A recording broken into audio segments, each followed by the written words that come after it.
Continuamos nuestro estudio sobre la historia sagrada por San Juan Bosco. Seguimos con Eliseo profeta del libro de Don Bosco, página 106, capítulo 6.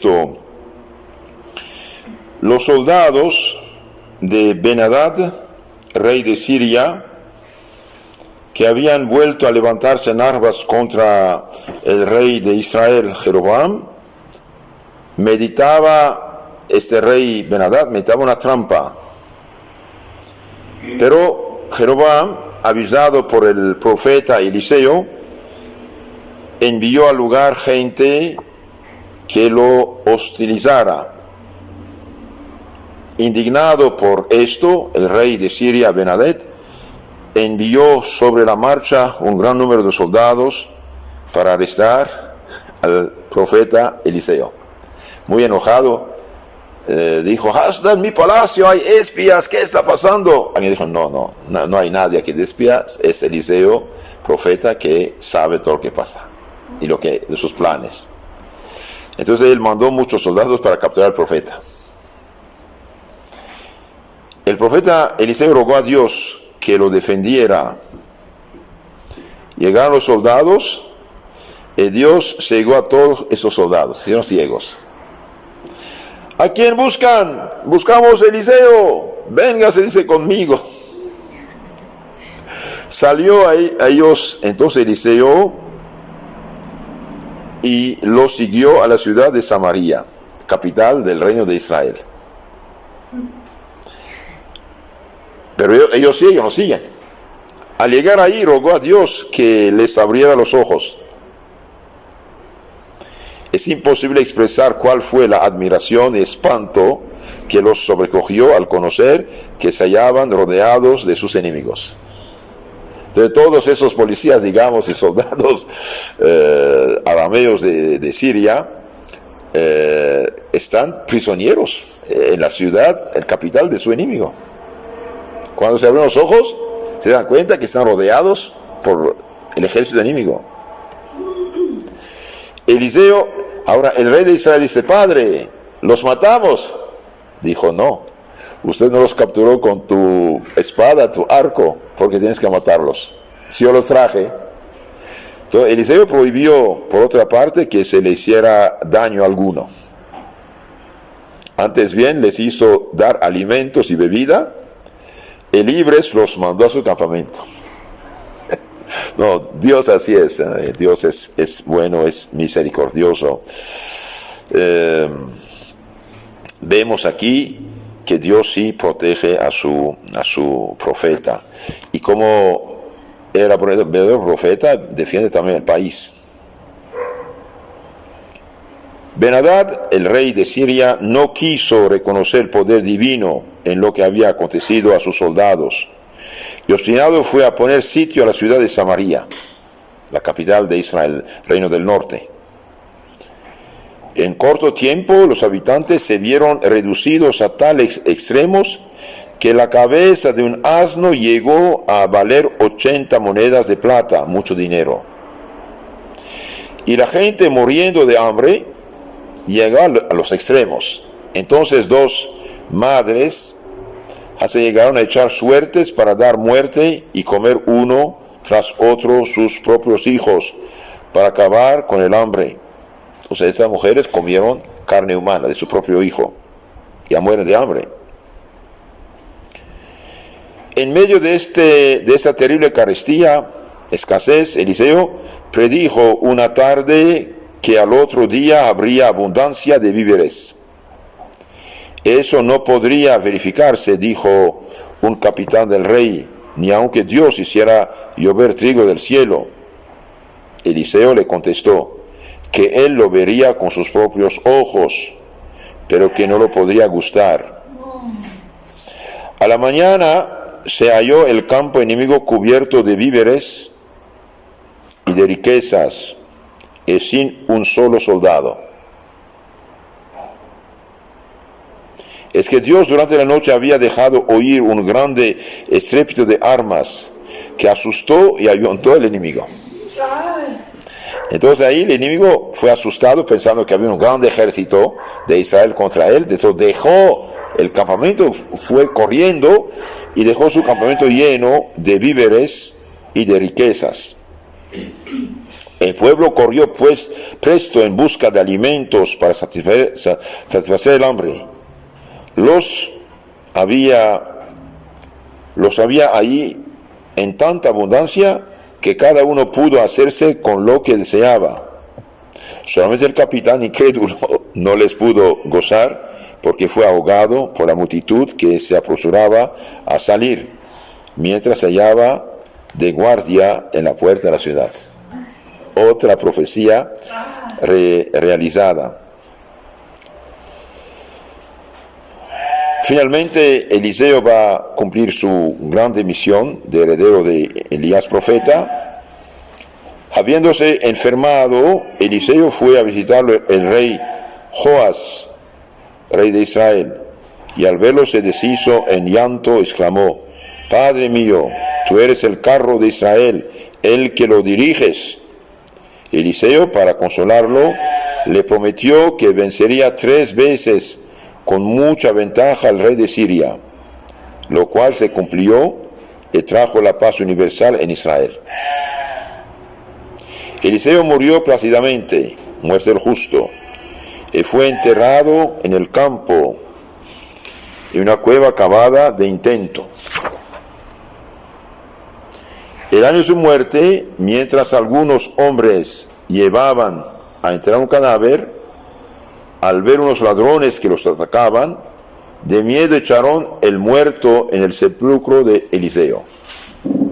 El cadáver, no bien tocó el cuerpo del santo profeta, volvió a la vida. Este hecho y el prodigio obrado con la ropa de Elías en las aguas del Jordán dan a conocer cómo agrada al Señor que se veneren las reliquias de sus santos. Entonces aquí vemos que Dios, mediante las reliquias de sus santos, hace milagros. Varias veces el manto de Elías profeta abrió el Jordán y uno pasó como sobre tierra. ¿Acaso si usted pone una tela, una ropa suya sobre el agua de un río, va a abrirse? No. Entonces aquí vemos que sí, Dios, mediante las reliquias, es decir, los restos de sus santos, hace milagros. Entonces aquí vemos muy claramente, apenas el cuerpo del cadáver que echaron por miedo a los ladrones y se fueron, la gente se fue, apenas tocó el cadáver, el cuerpo, la tumba de Eliseo, y bien resucita llena de vida. Dios solo puede hacer esto. Y Don Bosco dice: esto muestra cómo agrada al Señor que se vean las reliquias de sus santos. Están pues muy errados los que dicen que no se les debe prestar ningún culto. Claro, hay el culto de veneración y el culto de adoración. El culto de adoración, latría en griego, significa reconocer como Dios creador. Entonces nosotros, católicos, adoramos únicamente a Dios, es decir, lo reconocemos como Señor y Creador nuestro. Pueden notar esto: adorar a Dios es reconocerlo y honrarlo como Señor y Creador nuestro. Esto es culto de latría. Adorar a Dios es reconocerlo, honrarlo como Señor y Creador nuestro. Esto es adorar. Entonces damos culto de adoración o de latría a Dios solo.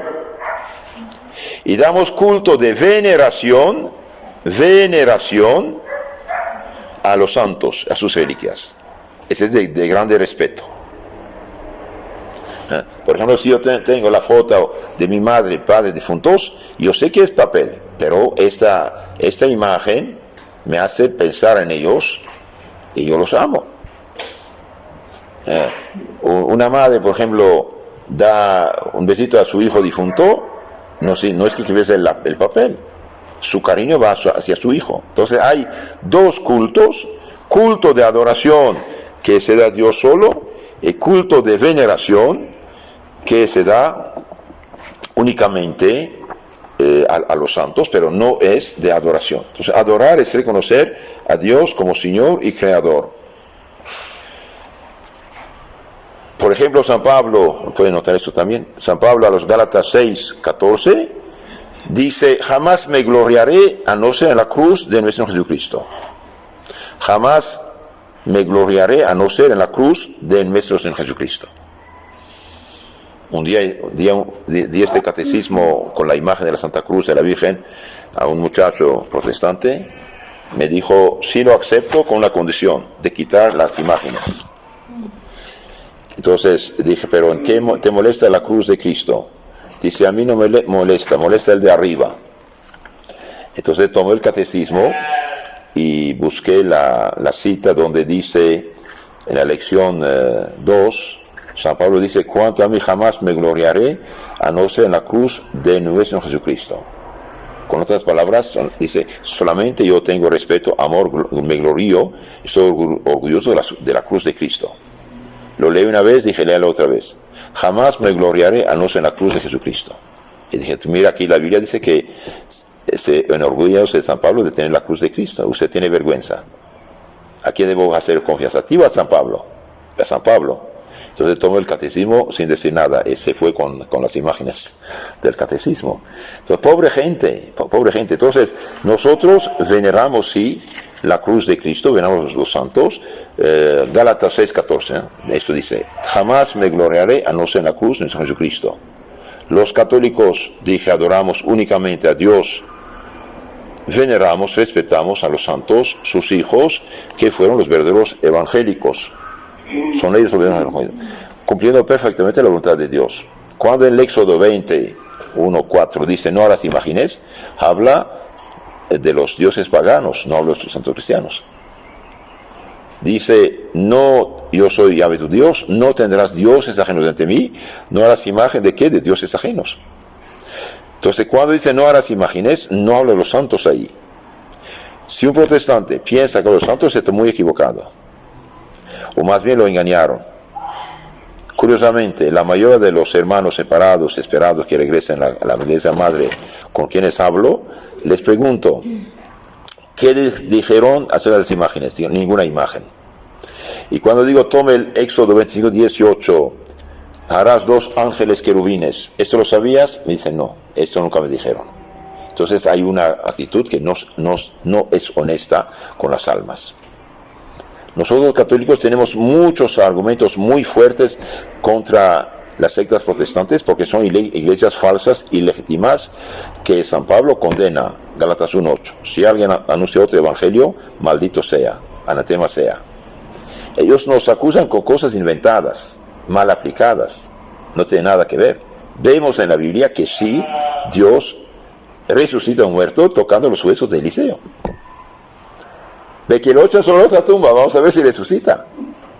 Está en la tumba de Eliseo. ¿Por qué? Porque era hombre de Dios. Entonces Don Bosco dice: tengamos veneración, amor hacia la figura de los santos, y no tengamos vergüenza como estos protestantes que nos tachan de lo que no son. Estos cuerpos fueron templo del Espíritu Santo. Estos cuerpos van a resucitar. De hecho, ¿cuántos santos hay que tienen cuerpo incorrupto? En condiciones que no son normales.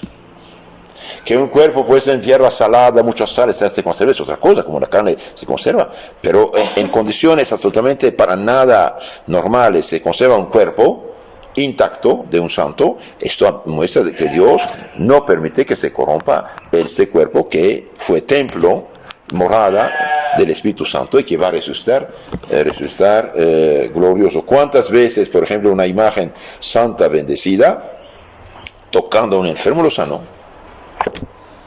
¿Cuántas veces, por ejemplo, el arca de la alianza, cuando la llevaron en la casa de un judío, y bien Dios la llenó de bendiciones?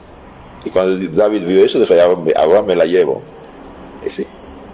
Entonces, las imágenes santas no están prohibidas por la Biblia, sino los ídolos están prohibidos. Bien que Eliseo, profeta, que fue tan amante de la religión pura y santa, ayuda a todas esas almas engañadas.